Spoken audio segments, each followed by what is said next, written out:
Hello!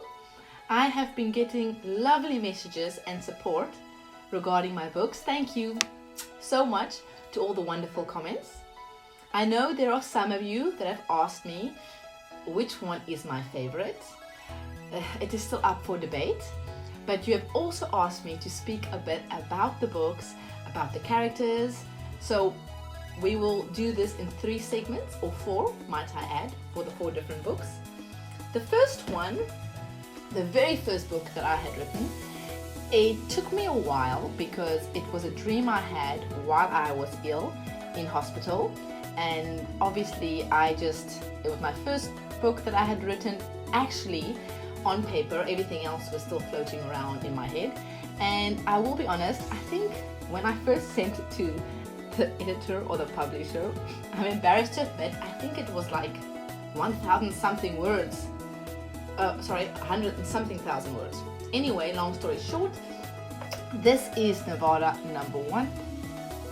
It is about Unveiling Secrets. A beautiful, gorgeous, handsome boy relocates. He doesn't want to. His parents are going through a bit of a difficult time.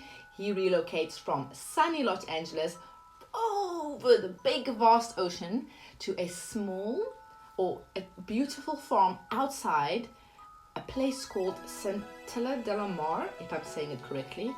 Google it, the photos, the pictures, oh my goodness, it's amazing. It's like you're just walking into a picture book.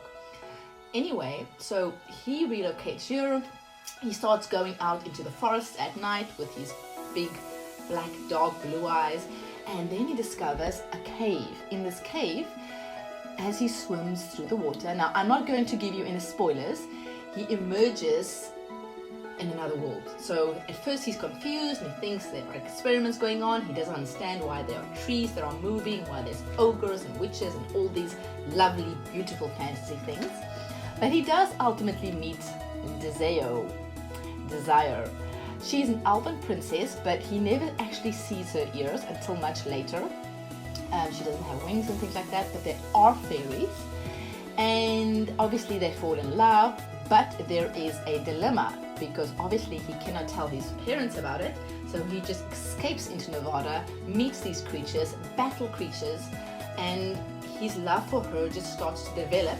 And it's a very beautiful love story because, of course, there is a love triangle. His best friend on Earth, Clara, in his new school, is actually a witch. Stay tuned.